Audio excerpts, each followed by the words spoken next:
महाराष्ट्र राज्यामध्ये हळदीचं जे पीक आहे ते फार मोठ्या प्रमाणात घेतलं जातं. या हळदीचे प्रक्रिया उद्योग उभे राहावेत. त्याचबरोबर हळदीच्या नवनवीन जाती विकसित व्हाव्यात आणि जास्तीत जास्त उत्पादन येण्यासाठी हळदीच्या मशागत पद्धतीचा सुद्धा विकास व्हावा. यासाठी महाराष्ट्र शासनानं वसमत जिल्हा हिंगोली येथे बाळासाहेब ठाकरे हरिद्रा संशोधन प्रशिक्षण केंद्र सुरू केलेलं आहे आणि यासाठी मोठं बजेट पण महाराष्ट्र शासनाने ठेवलेलं आहे. मराठवाड्यामध्ये पाहिलं तर सेलम नावाची जी जात आहे त्याचं क्षेत्र फार मोठ्या प्रमाणात आहे. तुम्ही जर विदर्भात गेले तर वायगाव या जातीचं क्षेत्र मोठं आहे. परंतु भारतामध्ये अशा अनेक वाणाची हळद लावली जाते आणि तिचे वेगवेगळे कॅरेक्टर आहेत, विशेष गुणधर्म आहेत. या प्रक्षेत्रावर 44 वाणाची हळद यांची लागवड केलेली आहे. तर या प्रशिक्षण आणि संशोधन केंद्रावर काय सध्या चालू आहे आणि शेतकऱ्यासाठी काय देण्यासारखं आहे याचीच माहिती आपण आजच्या व्हिडिओमध्ये घेणार आहोत. आणि विशेष म्हणजे मराठवाड्यामध्ये सेलम जातीचा जो हळदीचा वाण आहे तो फार प्रसिद्ध आहे. नांदेड, हिंगोली, परभणी या भागामध्ये हळदीचं फार मोठ्या प्रमाणात उत्पादन होतं आणि या संशोधन केंद्रानं या हळदीला GI मानांकनसुद्धा प्राप्त करून घेतलेलं आहे. हळदीमधले 5 जिल्ह्यासाठी हे जी मानांकन आहे. अकोला, वाशिम, परभणी, हिंगोली आणि नांदेड या 5 जिल्ह्यासाठी वसमत हळदी म्हणजे वसमत हळद या नावानं GI मानांकनसुद्धा घेतलेलं आहे. त्यामुळे याचासुद्धा मार्केटिंगसाठी शेतकऱ्यांना फार मोठा फायदा होणार आहे. वसमतला जी हळद प्रशिक्षण आणि संशोधन केंद्र सुरू झालं आहे त्याचा उद्देश काय आहे आणि याचं बजेट काय शासनाने ठेवलेलं आहे? हळदीचा जो भाग आहे या भागातला त्याच्यामध्ये जे काही प्रोडक्शन आपलं महाराष्ट्रामध्ये होते त्या सगळ्या उत्पादनाचा जर विचार केला तर जवळपास 80% उत्पादन हे आपल्या या 2-3 जिल्ह्यांमध्ये मोठ्या प्रमाणावर होते. हिंगोली जिल्ह्यामध्ये जवळजवळ 47,000 हेक्टरवर हळद घेतला जाते आणि हाच उद्देश लक्षात घेऊन महाराष्ट्र शासनानं हा हळद संशोधन केंद्राचं मंजुरी दिली आणि आमचे सन्मान्य अध्यक्ष मान्य नामदार श्री हेमंत भाऊ पाटील यांच्या पाठपुराव्याने या हळद संशोधन केंद्राची स्थापना 14 सप्टेंबर 2022 साली झाली. सुरुवातीच्या याच्यामध्ये टप्प्यामध्ये शासनाने 100 कोटी रुपये या केंद्राला मंजूर झालेत आणि मग अतिरिक्त निधी वाढीव निधीमध्ये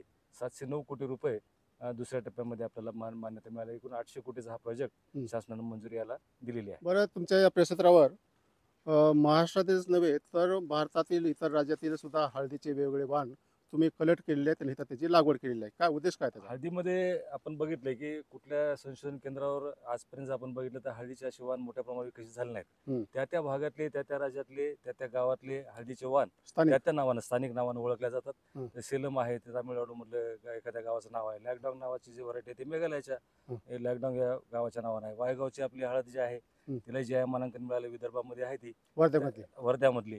तर त्या हळदीला GI मानांकन मिळाले. असेच हे वाण आहेत. त्याच्यामुळे आपण सगळे वाण इथं कलेक्ट करून आपल्या भागामध्ये आपल्या वातावरणाला आपल्याला सगळे कसे सूट होतील आणि जी काही लागवड आपल्याकडे हळदीची होते त्यामध्ये मोठ्या प्रमाणात सेलम या वाणाची हळदीची लागवड होते आणि या हळदीला कम्पेअर करण्यासाठी म्हणजे तिचं तुलनात्मक करण्यासाठी आपण एवढ्या मोठ्या प्रमाणावर हळदीचे वाण आणलेत आणि पूर्ण भारतभरातून जिथं जिथं हे संशोधन केंद्र आहेत त्या ठिकाणाहून म्हणजे जे चांगलं बियाणं आहे शुद्ध एकदम शास्त्र शुद्ध बियाणं आपण आणून त्या आपण इथं लाईन सगळ्या लागवड केल्यात आणि त्याचा तुलनात्मक अभ्यास पण आपण केंद्रावर करत आहोत. हे जे बियाणं आणलेलं आहे ते कुठून आणलेलं आहे? ब्रीडर्स काय सगळं संशोधन केंद्रावर आहे. कृषी विद्यापीठ असतील त्याच्यामध्ये कृषी विज्ञान केंद्र असेल किंवा IISR जे आहे Indian institute of spice research अशा सर्व संशोधन केंद्रातच हे मटेरियल सगळं आपण आणले. त्याच्यामुळं हे सगळं शुद्ध मटेरियल आणि त्या वाणाचं आहे. आपल्याकडे जर पाहिलं तर हळदीमध्ये मेन घटक जो केमिकल असतं आणि ते फार शरीरासाठी उपयोगी असतं ते म्हणजे कुरकुमीन. आता काही जाती आहेत त्या फक्त कुरकुमीनसाठी प्रसिद्ध आहेत आणि परंतु त्याचं उत्पादन सहसा कमी निघतं आणि ज्याचं उत्पादन जास्त निघतं त्याच्यामध्ये कुरकुमीन पर्सेंटेज हे थोडं कमी असतं. ही बरोबर आहे का? काही बाबतीमध्ये आहे सर ते तसं आहे. कोरिलेशन आहे दोन्हीचं. कुरकुमीनची टक्केवारी आणि त्याला मिळणारं उत्पादन याच्यामध्ये थोडं कोरिलेशन आहे. तर आपल्याकडे जे सेलम वाण आहे त्याच्यामध्ये आपण बघितलं की 3.5% पासून 4.5% फार फार तर 5.5% कुरकुमीचं प्रमाण मिळते. परंतु काही जाती अशा आहेत की त्याच्यामध्ये कुरकुमीचं प्रमाण हे 5% पेक्षा अधिक आहे. त्याच्यामध्ये जर आपण बघितलं तर फुले स्वरूपा जी आहे कसबी डिग्रसची आपलं संशोधन केंद्र कसबी डिग्रस जे हळद संशोधन केंद्र आहे तर तिथले फुले स्वरूपा नावाचा वाण आहे. त्याच्यामध्ये 5.19% कुरकुमीन आहे आणि पावडरसाठी अतिशय चांगला वाण आहे. आणि आपल्याकडे सेलमला तुडीस तोड देणारे वाण जर असेल तर त्याचा एक आपल्याला उल्लेख इथं करावा लागेल. फक्त त्याची हळकुंडाची जाडी छोटी असल्यामुळं थोडं शेतकरी याला प्रिफर करत नाहीत. परंतु हळकुंडाची जाडी छोटी असल्यामुळे व्यापारी मग त्याला घेत नाहीत. परंतु- सेलमपेक्षा लहान हळकुंड आहे का? हा सेलमच्या मानानं जाडी याची हळकुंडाची कमी आहे. पण सेलमचं उत्पादन कसं आहे? उत्पादनाला तोडीस तोड आहे. हा. त्याची फुटव्याची संख्या चांगली आहे, रोगाला कमी बळी पडणारी आहे हा. आणि त्याचं पावडर जे आहे ते फार उत्कृष्ट होते. सेलमपेक्षा चांगली. सेलमपेक्षा चांगल्या पावडरची क्वालिटी आहे त्याची. बर. ते एक वाण चांगलं आहे. फक्त आपण- शेतकरी व्यापाऱ्यामुळे ऍक्सेप्ट करत नाहीत. हा व्यापारी थोडं त्याला घेत हा. नाहीत, पण आपण त्याचाही प्रसार प्रचार करून यावर्षी आपण जवळजवळ 62 क्विंटल हळद, हा. हळदीचं बेनं हा. आपल्या विविध भागातील शेतकऱ्यांना दिले आणि त्याच्याकडे ह्या पिकाची परिस्थिती अतिशय चांगली आहे. बर. आणि त्याला मार्केटिंग सुद्धा आम्ही उपलब्ध करून दिली बर. आणि सेलमपेक्षा 500 रुपये जास्त पैसे मिळतील अशा एक शेतकरी उत्पादक कंपनीशी आपण बोलून त्यांना भाव पण त्या चांगले देण्याचा आपण प्रयत्न करत फुले आहोत. स्वरूपाची व्हरायटी आहे. जरी हळकुंड त्याचं लहान असलं तर त्याची पावडर चांगली होती. पावडर चांगली होते आणि तुम्ही ते बियाणं तुम्ही एखाद्या FAO ला म्हणजे फार्मर प्रोड्युसर कंपनीला दिलं होतं दिलं. हा. आणि त्यांनी ते बायबॅक त्याची घेतला आणि त्याची पावडर तयार केली हो. आणि 500 रुपयाचा सेलमपेक्षा भाव जास्त दिला. पितांबर नावाचं एक वाण आहे, लुधियानाच्या इन्स्टिट्यूटनं ते तयार केलेली. हा. त्याच्यामध्ये कुरकुमींची टक्केवारी चांगली आहे, 60% वर आहे. हा. उत्पन्नात ते सरस आहे, म्हणजे आणि सेलमपेक्षा सेलमपेक्षा जास्त आहे. हा. आणि सेलमपेक्षा कंपॅरिझन मध्ये बघितल्याचा जो कालावधी आहे तयार होण्याचा हा. तो सुद्धा चांगला आहे. कालावधी जर कमी असेल हा. तर मार्केटला ती हळद आपली म्हणजे भाव जास्त मिळतो. हा लवकर येते हा. आणि त्याच्यामुळे सुरुवातीचा जो भाव आहे तो तो भेटतो. चांगला मिळू शकतो. म्हणजे तुमच्या प्रॉमिनंट 3 व्हरायटी का मग आणखी आहे एखादी? तशा सर आता आमचं तर गेल्या वर्षी आपण आणलं बेनं, म्हणजे सगळ्या भारतभरातून, आणि त्याचं ते बेनं त्या भागामध्ये तयार झालेलं होतं. आता गत वर्षी 33 वाण होते, ते 33 वाणाची आपण इथे लागवड केली, ते आता आपल्या मातीमध्ये तयार झालं आणि ते परत आपण यावर्षी लागवड केली. आता परत त्याच्यामध्ये काही आणखी 11 व्हरायटी नवीन आम्ही आणल्या यावर्षी आणि अशा म्हणून 44 व्हरायटीची आपण इथे लागवड केली. आता आपण याचं 2-3 वर्षाचं कंपॅरिझन करणार, विद्यापीठाच्या शास्त्रज्ञांसोबत चर्चा करून त्याचे आम्ही ऑब्झर्वेशन घेतलेत. सगळ्या प्रकारचे त्याचे जे ऑब्झर्वेशन आहे त्याच्यामध्ये पानाच्या असतील, फुटव्याची संख्या असेल, झाडाची उंची असेल, किंवा असे जे काही त्याचे गुणधर्म आहेत, फिजिकल गुणधर्म, आणि त्याच्यापासून येणारं उत्पन्न आणि त्याच्यापासून मग मिळणारं उतारा, म्हणजे ओल्या हळदीपासून वाळलेली हळद, याचा सगळं आम्ही तुलनात्मक अभ्यास करत आहोत. आणि ते अभ्यास करून मग आणखी कोणती व्हरायटी आपल्याला चांगली दिसेल, कोणता वाण चांगला राहील, कारण आपल्याला सेलमच मेन इथं आहे आणि सेलमला हे करणारी म्हणजे प्रतिस्पर्धा करणारी वाणच जर आपण देऊ शकलो तर शेतकऱ्यांमध्ये फेमस होणार आहे. तर असे वाण आपण या ठिकाणी अभ्यास करून मग रिलीज करणार आहोत. कोणतंही पीक जे आहे मार्केटमध्ये जे इतर शेतकऱ्यापेक्षा लवकर आलं तर त्याला भाव चांगला भेटतो. हो. तर तसं काही जे लवकर येणारे वाण आहेत का तुमच्याकडे? हो, आपल्याकडे आहे सर. याच्यामध्ये जवळजवळ 11 प्रकारचे वाण आपण आम्ही बघितलेत. त्यामध्ये ते लवकर येणारे आहे, त्याच्यामध्ये कुरकुमीचं प्रमाण चांगलं आहे आणि कंपॅरेटिव्ह यील्ड पण चांगला आहे. ज्या शेतकऱ्याकडे पाण्याची उपलब्धता नाही अशा शेतकऱ्यांसाठी हे चांगलं वरदान ठरणार आहे आणि ते वाण आपण यावर्षी काही शेतकरी बांधवांना यावर्षी कोणते ते? तर 7 महिन्याचे जे वाण आहेत तर त्याच्यामध्ये IISR जे आहे, Indian institute of spice research, त्याच्यामध्ये प्रगती आहे, प्रतिभा आहे, सुवर्ण आहे, सुदर्शन आहे, हे वाण आहेत. त्याचे की म्हणजे ही 4 वाण तुम्हाला चांगले वाटले? चांगले आहे. ते पितांबर आहे त्याच्यामध्ये, त्याचे पण कमी कालावधी आहे. त्याच्यामध्ये हे वाण अतिशय चांगले. RH5 म्हणून जो वाण आहे त्याचे उत्पन्न आपल्याला चांगले आले. आणि PDQ वायगाव, जी वायगाव पूर्वी होती तर ती आता त्याच्यामध्ये संशोधन करून जे डॉक्टर पंजाब देशमुख अकोला कृषी विद्यापीठाने PDQ वायगाव हे वाण विकसित केलंय.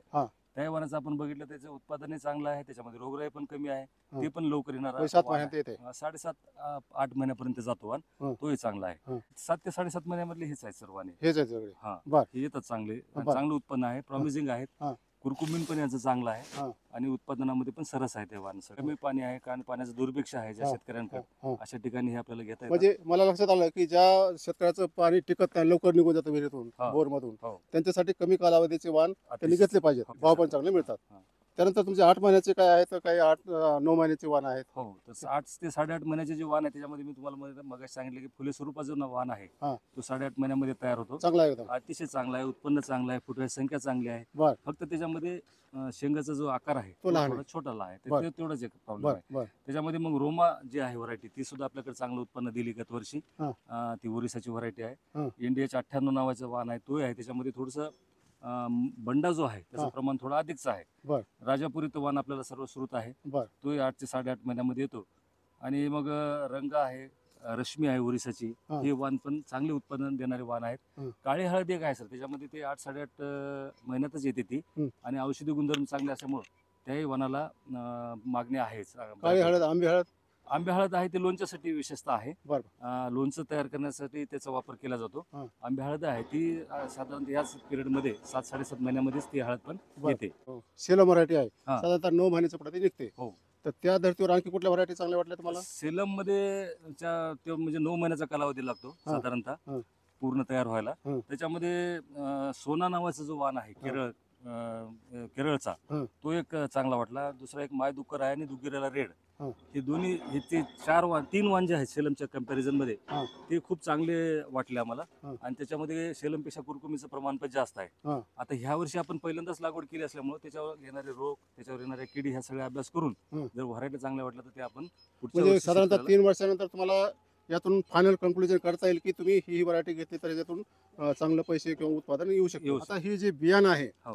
हे बियाणं शेतकऱ्याला मिळेल का? मिळायचं असेल तर काय प्रोसिजर आहे, त्याला कोणाशी कोण संपर्क करायचा?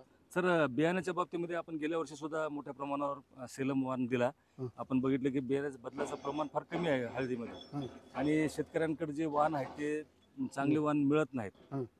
भेसळ त्याच्यामध्ये मोठ्या प्रमाणावर येते. हं. आणि म्हणून मग सेलम आम्ही दिलंय. हं. ते प्युअर वाण आपण दिलाय सेलमचा. हं. आणि खूप मोठ्या प्रमाणावर शेतकरी बांधवाकडे ते वाण यशस्वी झालाय.